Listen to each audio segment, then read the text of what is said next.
Hi everybody, this is Steve from TrustVote.tv. Today I'm reading An Electoral System in Crisis, a new paper by Lulu Friesdott and Anselmo Sampietro, written in collaboration with Fritz Scheuren and Election Justice USA. This is from July 18th, 2016. Having confidence in our elections is central to our faith in our government and all of the decisions that we make collectively as a nation. But are the candidates who win the ones we actually vote for? A large and growing body of research provides convincing evidence that U.S. electronic voting equipment in many areas throughout the country is not counting the votes accurately. This could be due to malfunctions in computer equipment that in 43 states is over a decade old and long past its natural life. However, in many cases, the evidence strongly suggests that fraud is the likely explanation. These problems have been occurring since at least 2004, and are certainly present in the current 2016 presidential primaries. The documentation consists of statistical graphs analyzing data from 5 presidential cycles, as well as off-year races from across the country. The data illustrates that there are unusually large discrepancies between small precinct and large precinct election returns, and noticeable differences between hand-counted and machine-counted precinct results. Even in isolation, the data give cause for concern. The statistical evidence is reinforced by physical evidence and congressional hearings, manual recounts that do not match the totals of the machines being audited, and testimony under oath about direct knowledge of tampering with electronic voting equipment. We examined the election results of the 2016 presidential primaries and found irregularities in the overwhelming majority of the 21 states that we analyzed.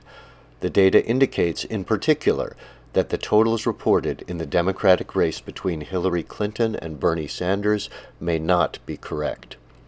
In state after state, independent examination by 2 separate analysts found suspect statistical patterns giving Clinton inflated percentages that in all likelihood are not fully based on actual votes, and leaving Sanders with what appear to be artificially depressed totals. The difference between the reported totals and our best estimate of the actual vote totals varies considerably from state to state. However, these differences are significant, sometimes more than 10%, and could change the outcome of the 2016 Democratic presidential primary. We found irregularities in the 2016 Republican presidential primary as well, and while concerning, we do not believe that they are large enough to change the outcome of that race. Fritz Scheuren, a member of the statistics faculty at George Washington University and a former president of the American Statistical Association, has been a collaborator in this research. Examining the data from the study, Scheuren said, "As a statistician, I find the results of the 2016 primary voting unusual. In fact, I found the patterns unexpected and possibly even suspicious. There is a greater degree of smoothness in the outcomes than the roughness that is typical in raw, real data. It is important to note that the fact that a candidate benefits from irregularities does not imply that a candidate is responsible for them." In January 2014, the Presidential Commission on Election Administration published a report stating, "Perhaps the most dire warning the Commission heard in its investigation concerned the impending crisis in voting technology. Well known to election administrators, if not the public at large, this impending crisis arises from the widespread wearing out of voting machines purchased a decade ago." This report was issued over 2 years ago, but unfortunately, very little has been done since then to rectify the problem. So the issues we're reporting here of security problems on old and failing machines are not surprising. However, we did find security issues with even newer electronic voting equipment, such as the machines in New York State. At a congressional briefing on voter suppression, held on April 21, 2016, Representative Hank Johnson, Democrat of Georgia, expressed grave concern about the security of the voting equipment. "There is a very insidious, treacherous, and deceitful method of voter suppression, and it has to do with the integrity of the voting process itself. One possibility, and I think it's a very good one, is that someone's manipulating the counting of the votes. Someone is hacking into these computers that tabulate the votes." End quote. An environment of corruption. The portrait of an electoral system in crisis is further supported by reports from election integrity organizations, media outlets, and individuals on social media that voting is increasingly taking place in a corrupt environment. This contextual evidence of voters purged from the rolls, registrations lost in the mail, party registrations being changed without a voter's knowledge or intent, voters being sent incorrect ballots, a shortage of ballots, polling places being closed, discouragingly long lines in targeted precincts and states, and disturbingly large disparities between initial exit polls and official results lends credence to the argument that if one form of fraud is already in play, another form of fraud is more plausible. This information is being aggregated by election integrity groups such as Election Justice USA through voter testimonials and lawsuits that are in progress around the country. Figures 1 and 1A are examples of disenfranchised voters from the 2016 presidential primaries. Stories like these have been ubiquitous in many states, including Arizona, New York, and California. More of these instances are documented in this article on Heavy.com. How would we know if the voting machines were not counting the votes correctly? The best way to check would be to count the ballots by hand or examine any paper or electronic trail available in a thorough and public audit. This is not happening. According to a database compiled by Citizens for Election Integrity, only 12 states require a post-election audit of every contest and ballot issue voted on the ballot. Even that estimate is generous. For example, New York is listed as one of those 12 states, but in 2015, its post-election audit law was changed from requiring a 3% hand count audit to simply running those ballots through the machine again. Alan Goldston, a New York election law consultant, said, "This is not a recount at all." So the short answer to this question is, we wouldn't know if the totals were wrong.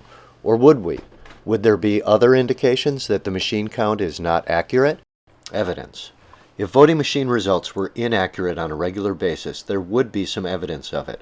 One indicator would be that votes counted by machines would give different results than votes counted by hand.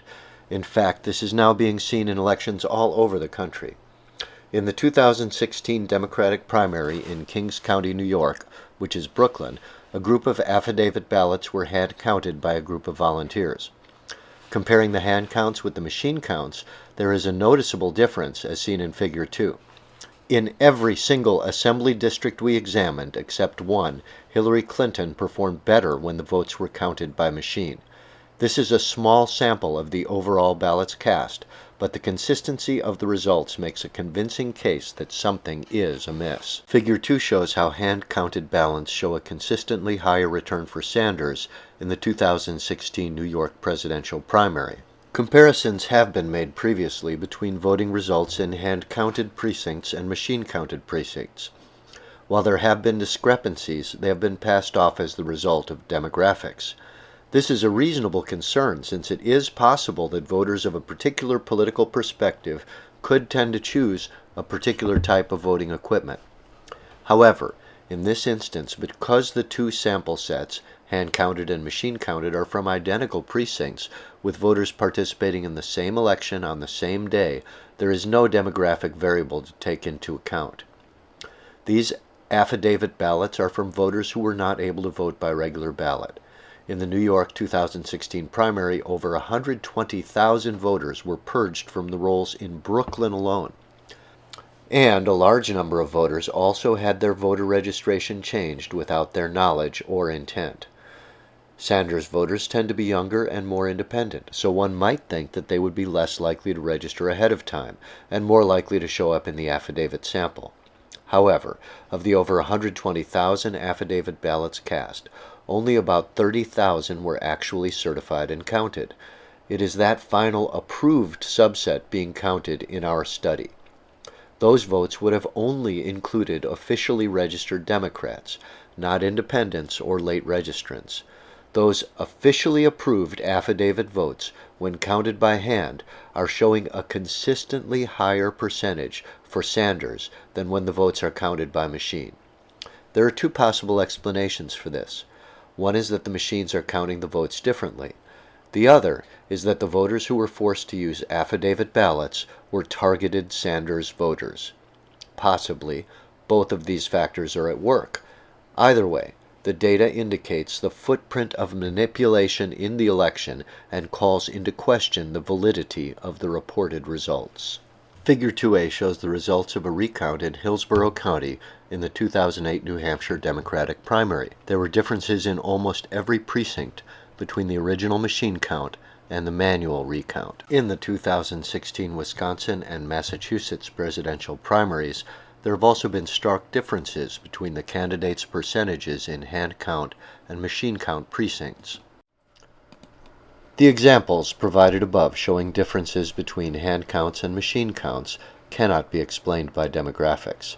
If the discrepancies are not due to demographics, there is either some issue with the voting machines or the hand counts. Information surrounding those two protocols suggests that the problem would be with the machines and not the hand counts. In his well-researched post on the odd results of the 2016 Massachusetts Democratic primary, Theodore de Macedo Suarez points out that Canada, Australia, Denmark, France, Ireland, Italy, Sweden, and Spain are among the 59 countries that rely on hand-counted paper ballots to determine their results. In contrast, concerns about security and accuracy have plagued electronic voting machines wherever they have been implemented. In 2009, Germany's highest court banned the use of computers in the voting process amidst concerns that the process was not transparent. Jonathan Simon, a Harvard-educated attorney who is the co-director of the Election Defense Alliance, says on his website, "There's virtual unanimity among the experts who have studied electronic voting machines that insiders or hackers can change the results of elections without leaving a trace." He cites studies from Johns Hopkins, Princeton, University of Michigan, the Brennan Center for Social Justice at NYU, the states of California and Ohio, and even the U.S. Government Accountability Office to back up his claim. J. Alex Halderman teaches computer and network security at the University of Michigan and has successfully compromised numerous voting systems. He paints a vivid and unnerving description of one hack. Within 36 hours of the system going live, he says, our team had almost total control of the server software, including the ability to change votes and reveal voters' secret ballots. Halderman points out that the threat to our elections could be coming from political players inside our country or even from abroad. Testifying before the D.C. Board of Ethics and Elections about one of his many voting machine hacks, Halderman makes it clear that the risks are not theoretical. While we were in control of these systems, we observed other attack attempts originating from computers in Iran and China. These attackers were attempting to guess the same master password that we did, and since it was only 4 letters long, they would likely have soon succeeded. You can view Dr. Halderman performing a successful hack on a voting machine in this clip from the documentary Hollerback, Not Voting in an American Town. We have had election fraud. There's a lot at stake. Control of the American government, control of the economy, control of the military. When there's a lot at stake, there's an incentive to fraud. The difference between our history of fraud and computerized fraud is that with computerized fraud, you can set up a program that basically gives you the number of votes you need, switches, deletes, adds, without leaving a trace. Computer professionals pretty much agree that the system is tremendously vulnerable. I'm Alex Halderman. I'm a graduate student at Princeton University. I'm Ari Feldman, and I'm also a graduate student at Princeton University. My interests are computer security and technology policy. This machine has 2 locks, one that covers both the power switch and the memory card slot. And the memory card slot is really all that's needed to introduce malicious software on the machine. Who is responsible? At this point, we're unable to say who might be responsible for any data breaches to the voting equipment. There could be any number of independent players who would benefit from the victory of a particular candidate and would be willing to take action to influence the results. Our research also indicates that in some elections, the footprint of more than one unofficial player is evident. What is that pattern? We are now going to utilize a different technique in our search for evidence of election result irregularities. We will focus primarily on statistical irregularities, and by that, we mean results that defy statistical laws. The technique we are using is called the Cumulative Precinct Vote Tally Chart, also known as a CVT, Cumulative Vote Tally Graph, or CVS, Cumulative Vote Study. The CVT graph has a number of advantages in examining election results. Exit polls and the discrepancies between them and the official results have received a lot of attention in the 2016 presidential cycle. The CVT graph uses actual votes and not post-vote surveys, so the results are more conclusive than exit poll comparisons. Secondly, although it is based on solid statistical protocols, it does not require statistical training to understand, and is therefore suited to helping both the statistical and non-statistical community fully grasp the large distance between the vote totals currently being reported and the statistical norm. Third, statistician Beth Clarkson explains that election data tends to have a lot of noise. She likes the CVT analysis because it allows you to see a trend that is difficult to spot in a noisy data set. The technique is based on the law of large numbers, see Figure 3. Investopedia provides a straightforward explanation, a principle of probability and statistics which states that as a sample size grows, its mean will get closer and closer to the average of the whole population. Interpreting this law for elections, the sample size is the number of votes and the mean is the candidate's percentage. In practice, what happens is that the larger a sample of votes that you collect, the closer you should get to the candidate's average percentage of support in that locale. This is easy to see in action. If you and your friends support a candidate, it does not mean the candidate has that level of support overall. But a broader sample of voters in your community will generate a more accurate picture of the candidate's actual level of support. This is the basic concept behind all polling, and this is the principle that is the foundation for the CVT graphs. Using CVT graphs to demonstrate irregularities in election results has been controversial. As a result, we're going to relay the methodology and backstory of the technique, confirm that it accurately demonstrates a statistical pattern that exists, investigate whether there is a demographic explanation for that pattern, and explore what, if anything, the pattern signifies. The CVT graph shows the precincts added together cumulatively, from the smallest to the largest along the x-axis. On the y-axis, it shows the two candidates' percentages. In these instances, from 2000 and 2004, the CVT graph resembles the graph illustrating the law of large numbers.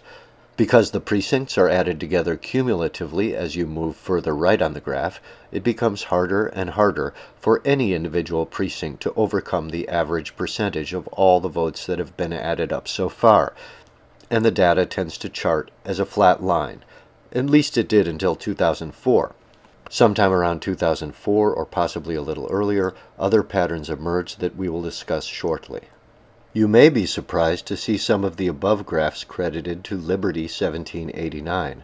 One of the reasons for the controversy surrounding the CVT graph is that it was developed on the internet by non-professionals outside of academic statistical circles by forum users posting under pseudonyms. You couldn't really ask for a worse start for a statistical method to be taken seriously. The graph was first used in 2012 by a group of Ron Paul supporters who had strong analytical and engineering skills. The first formal presentation of the technique was made by two of those Ron Paul supporters, Choquette and Johnson, in 2 online papers. But according to Choquette, the idea of charting the precincts from the smallest to the largest was conceived by an engineer named Phil Evans, who used the online handle The Man. Evans remembers the night he first started to notice an unusual pattern in the election returns. In 2012, he says, I was watching CNN report on the GOP primary results in New Hampshire, and what struck me was that Ron Paul received double the percent in small precincts as in large. I wondered what that could be. Evans designs and builds industrial machinery, and his work involves complex data analysis. He became fascinated with the question, why would one candidate get such a larger percentage of the votes in the large precincts? After studying the data intensively for 6 weeks, Evans came to a conclusion that stunned him, but also made sense. He became convinced that in the large precincts, some of the candidates' votes were being shifted to another candidate. Why only in the large precincts? It would be easier to disguise the differences, he thought. In the small precincts with only a few voters, the shift would be much more noticeable. There were at least 2 ways it could be done: through software in the machines, or through the software used when the totals were centrally tabulated. He wanted to illustrate the vote switching he believed was occurring. He says, 6 weeks later, I had figured out a method for expressing this using Excel and released a paper that is still online today.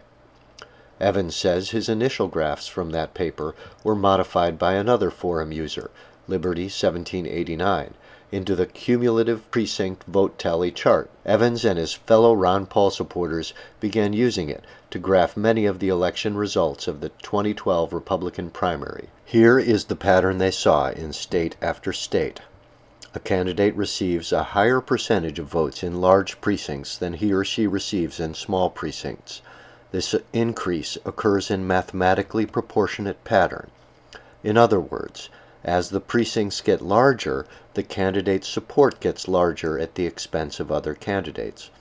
Often, this increase is enough to change the outcome or the dynamic of the election.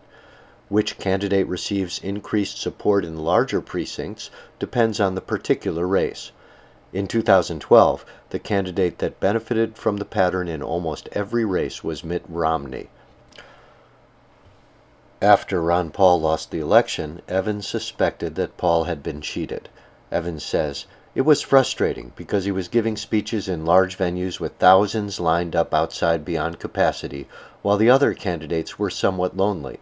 It didn't make sense to Evans, but he had no way to prove that Paul's votes had been stolen." In the fall of 2012, Choquette and Johnson wrote up the findings of the forum and circulated their papers widely on the internet and via email. In those papers, they occasionally used the word alleged, but for the most part, they made bold claims like, when candidate Mitt Romney is on the ballot, he always gains votes through vote flipping. And, this document exposes what may very well be the greatest case of election fraud ever to occur in U.S. history. They sparked considerable discussion within the election reform community. However, their study was received in the statistical community with understandable skepticism. The most obvious flaw in Choquette and Johnson's paper is their claim that Democratic Party elections, quote, don't show this problem. It turns out that there are many Democratic Party elections that exhibit this pattern too.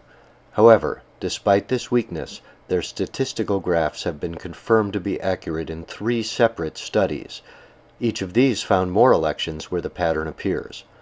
We asked Kelly Ottoboni, a graduate student at UC Berkeley, to confirm the accuracy of the graphs in all 3 of these studies, and she replicated and confirmed the accuracy of 1 graph each of Clarkson, the Nebraska High School Scientific Logic class, and 2 of Mark Lindemann's graphs. Beth Clarkson, who conducted one of the studies, is a quality control engineer with a doctorate in statistics. She read Choquette and Johnson's paper and tested their technique herself on a number of elections.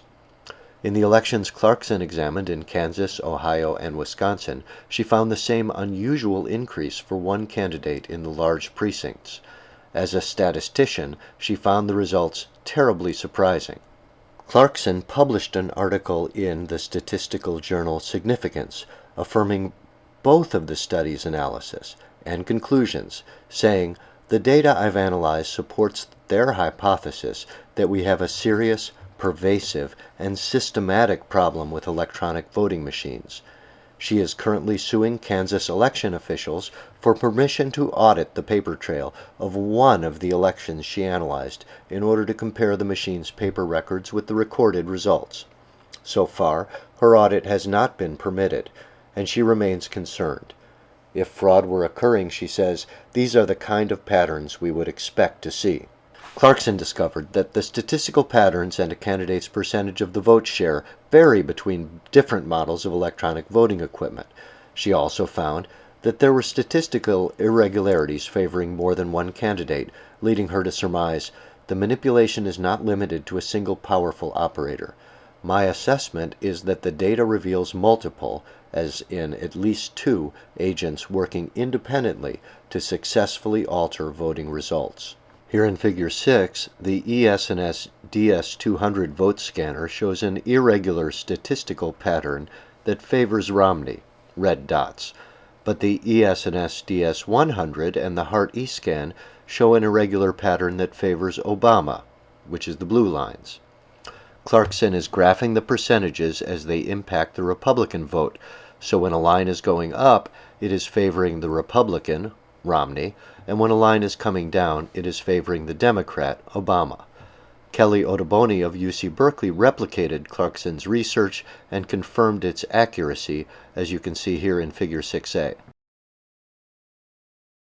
There are some DREs, or direct recording electronic voting machines, in this election demonstrating a normal or relatively flat statistical pattern, but it would be ill-advised to conclude that those machines are secure.